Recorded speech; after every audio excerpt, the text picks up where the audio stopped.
Você está sintonizado no programa Agenda Econômica e Comportamento das Exportações Brasileiras. A nossa convidada é a doutora Tatiana Prazeres, secretária do Comércio Exterior do Ministério do Desenvolvimento, Indústria e Comércio Exterior. Participa do programa o jornalista Floriano Filho. Acho que era bom a gente voltar sobre o tema guerra cambial, guerra comercial, porque não deu tempo da senhora falar. Podia explicar o que está acontecendo nessa área e quão decisivo é o problema do câmbio para as exportações brasileiras? Bom, sem dúvida, esse é um tema muito interessante, muito importante para o Brasil. Veja, o que tem ocorrido hoje são o que nós chamamos de desvalorizações cambiais competitivas.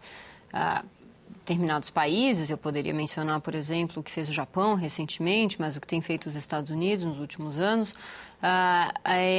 enfim, a implementação de políticas de afrouxamento monetário, afrouxamento quantitativo.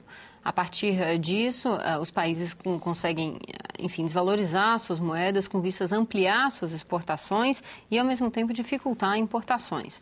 Essa é uma prática que nos preocupa porque afeta o nosso comércio exterior de maneira significativa e, como o Brasil tem, enfim, mencionado de maneira muito vocal, a Organização Mundial do Comércio, que permita que os países que são vítimas dessas práticas de outros, para que eles possam neutralizar desalinhamentos cambiais consistentes ao longo do tempo. Então, enfim, o Brasil tem chamado a atenção para essa questão.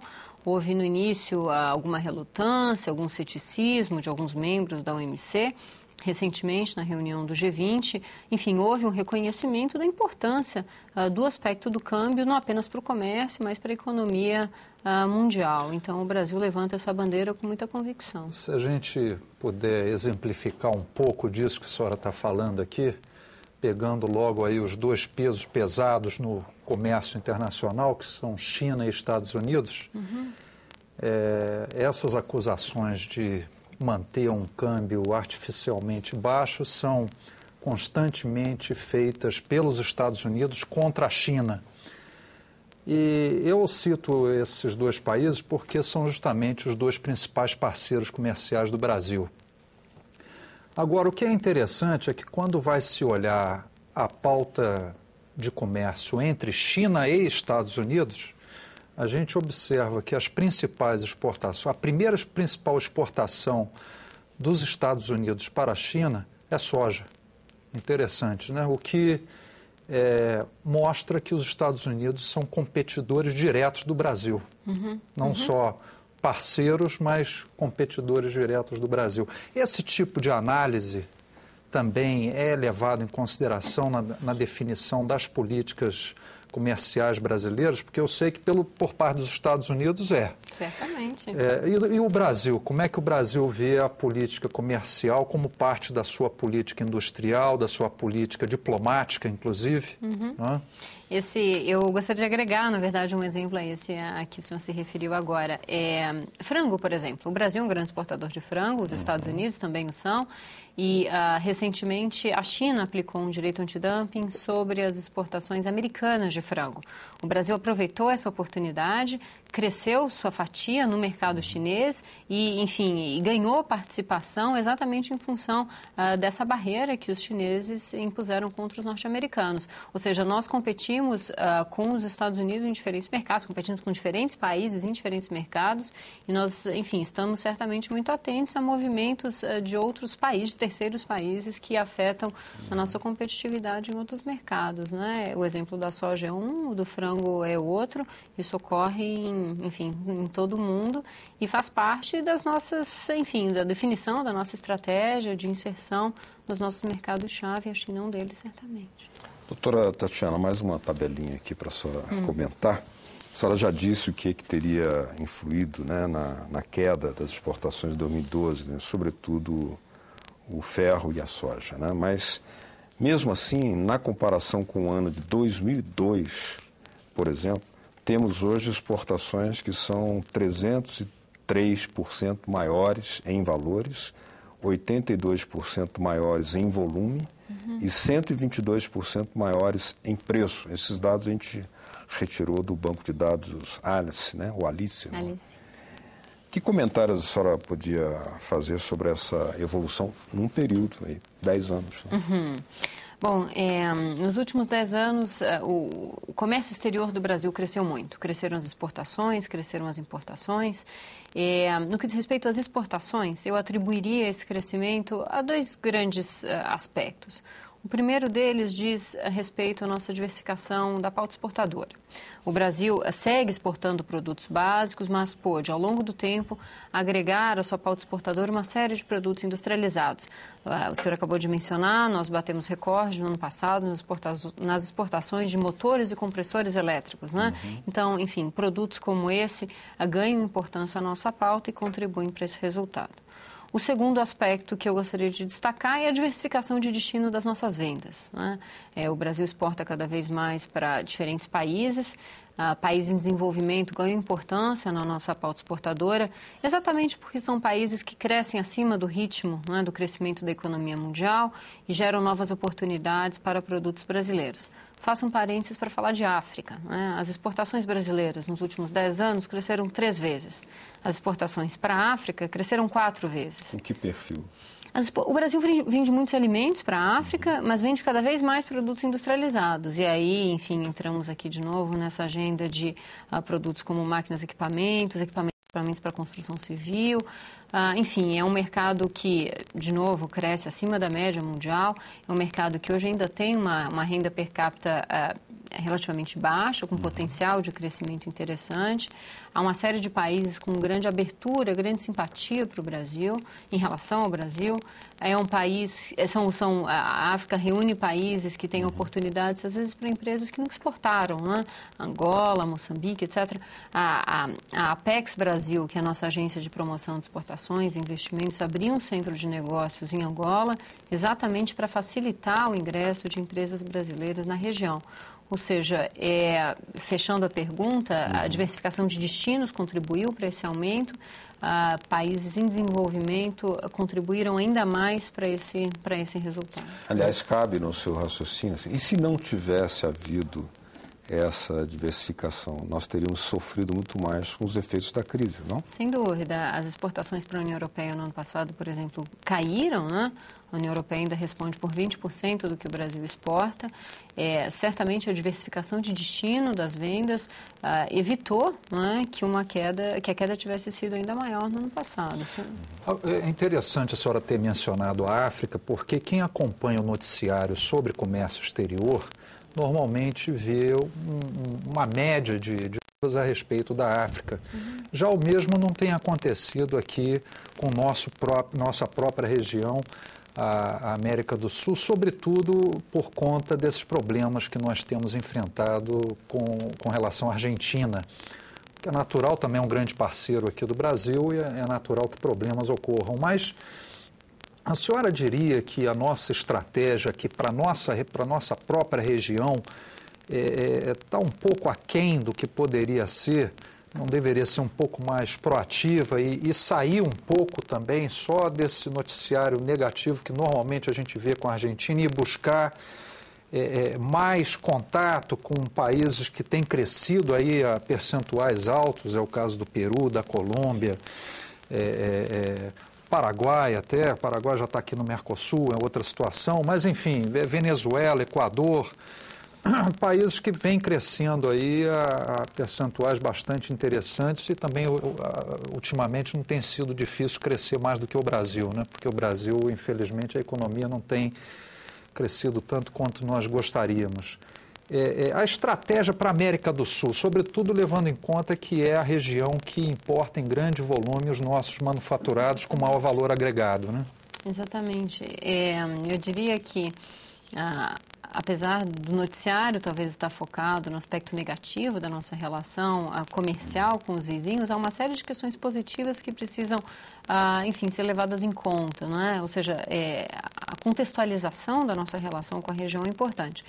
Então, o primeiro aspecto que eu gostaria de mencionar é exatamente, enfim, reafirmar que a América do Sul é exatamente o principal destino de vendas de manufaturados. A Argentina, em particular, segue sendo o principal destino de venda dos industrializados do Brasil. 90% do que o Brasil vende para a Argentina são produtos industrializados. Houve uma queda nas vendas para a Argentina no ano passado. Na verdade, a Argentina vive, sim, uma situação econômica delicada, particular. Todos os países que vendem para a Argentina sentiram o impacto de medidas adotadas pelo governo argentino. O Brasil, sendo o principal fornecedor, né, de produtos para a Argentina, sentiu, talvez mais que outros, o impacto, né, das políticas implementadas pelo governo argentino. Apesar dessa retração, a Argentina, ainda assim, em 2012, foi nosso principal destino de produtos manufaturados. Na região, de maneira geral, o esforço do governo brasileiro é de intensificar os vínculos comerciais com os parceiros vizinhos. Reflexo disso é o próprio ingresso da Venezuela no Mercosul. No ano em que as nossas vendas para o mundo caíram, as nossas exportações para a Venezuela cresceram num ritmo bastante acelerado. O Brasil busca também acelerar cronogramas de liberalização comercial com os países vizinhos. Nós temos um acordo com a Colômbia, nós temos acordo, enfim, com o Peru, né? E o nosso esforço é de avançar na redução das barreiras que as nossas vendas têm para lá, igualmente dos países da região têm para cá. A região é prioritária, sim, para nós entendemos como um mercado bastante relevante para os nossos industrializados. Mas aliás, verdade, temos... só para complementar, Beto, é verdade que o Brasil vem perdendo espaço aqui na região para a China? A China ganha mercado em todos os países do mundo. Isso é importante que seja dito, né? A China ganha mercado no Brasil e ganha mercado em outros países. Né? Ganha dentro do Brasil e ganha mercado na região. A China é uma economia cada vez mais competitiva. Ainda assim, o Brasil tem fatias muito significativas na participação de todos os países da região. Na Argentina, o Brasil é ainda o principal fornecedor para o país. Eu tenho uma tabelinha aqui que fala do porquê que os nossos irmãos latino-americanos são os que mais compram e mais pagam por causa, sobretudo, dos produtos manufaturados que compram, né? As exportações brasileiras para esta região, no período de janeiro a novembro de 2012, somaram 46,4 bilhões de dólares e pagaram 1.330 por cada tonelada exportada. Já as exportações para os Estados Unidos, no mesmo período, totalizaram 24,8 bilhões de dólares, com um preço médio de 987 dólares a tonelada. Para a União Europeia, o Brasil exportou um total de 45,2 bilhões de dólares, a um preço médio de 506 dólares a tonelada. E, finalmente, para a China, as exportações foram de 40,2 bilhões de dólares, com um preço médio de apenas 211 dólares cada tonelada. Qual é a interpretação desse quadro? Né? Esses números revelam o perfil das exportações brasileiras para cada um destes mercados. Num extremo, nós temos a China, em que a participação do minério de ferro é realmente muito expressiva, né? E aí, enfim, o valor médio, né, das nossas exportações é menor do que no outro extremo para a Argentina, para onde nós vendemos, sim, produtos industrializados, em que apresentam, enfim, maior valor agregado, em função disso, maior, enfim, uma remuneração maior, né, por quilo, por unidade de peso exportada. 1.337 dólares cada tonelada. Veja, nós temos nessa, digamos, por essa métrica, num extremo, a Argentina, para que nós vendemos manufaturados, no outro extremo a China. Entre uma ponta e outra nós temos, por exemplo, os Estados Unidos, mais próximo talvez da Argentina, nesse critério, para quem nós vendemos por um lado petróleo, mas por outro vendemos sim muitos produtos industrializados. Um pouco depois, nessa escala, nós temos a União Europeia, para quem minério de ferro é também ainda um item importante. Então, essa escala, digamos, mostra um perfil diferente, né, das nossas vendas para um mercado e para outro. Agora, é interessante que de preço por tonelada exportada, os países andinos pagam muito bem, né, aqui pelas exportações brasileiras. A senhora poderia comentar um pouco sobre essa relação especificamente aqui na região com os países andinos? A América do Sul, de maneira geral, é grande consumidora de produtos industrializados do Brasil. Então, essa realidade dos países andinos, enfim, está inserida nesse contexto. O Brasil vende produtos industrializados, vende máquinas, equipamentos, vende veículos, né? Vende veículos para a região, enfim. Mas é bem maior do que a média para a América Latina, inclusive. Os andinos, inclusive. Tem um perfil ainda mais diferenciado. Nós vendemos enfim, produtos de maior valor agregado para a região, se reflete nesses números. Por exemplo, ônibus entram aí também? Ônibus entram aí, veículos de maneira geral, tratores, aviões máquinas, também? Colheitadeiras, aviões, exatamente. Então, é um perfil diferenciado das nossas vendas para esses mercados. Peru e Colômbia são países que nos chamam a atenção, há um grande potencial de crescimento para esses mercados.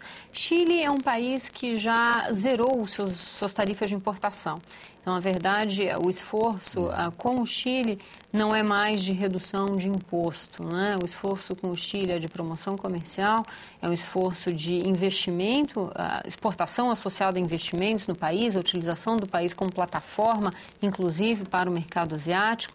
Enfim, a situação do Chile é uma outra estratégia. O Chile já fez os acordos comerciais com o Japão, com a China, com os Estados Unidos. O Chile fez vários acordos comerciais e recentemente decidiu que zeraria seu imposto de importação para todas as origens, né? Então, é realmente uma situação, enfim, diferente de todos os demais países da região. Agora, nesse cálculo aqui está incluída a Venezuela, porque nós sabemos que nos últimos anos a exportação brasileira para a Venezuela chegou a crescer, acho que nos últimos 7 anos, mais de 500%. Venezuela também é considerada aí país andino, ou não? A Venezuela é um país andino. A Venezuela é um país que importa de tudo, né? O Brasil tem exportado muitos alimentos para lá, enfim, carne, por exemplo, mas tem exportado também produtos industrializados. Enfim, no ano passado nós registramos operações para enfim, produção de açúcar e etanol no país, etc. Então, enfim, para a China, para a Venezuela, perdão, ocorreu no ano passado, mostrando exatamente o potencial, não é, de exportação do país, do Brasil para aquele país. Aumentou muito a produção de etanol lá, né? É um mercado bastante interessante e esse exemplo é apenas um de vários, né? E estamos convencidos de que o ingresso da Venezuela no Mercosul, com a redução das barreiras, né, tarifárias, das nossas vendas para lá, pode contribuir ainda mais para a ampliação das exportações. No próximo bloco, a Agenda Econômica vai examinar aqui uma relação particular que temos com os Estados Unidos, as nossas exportações para os Estados Unidos e também o problema das barreiras comerciais. Continue com a gente.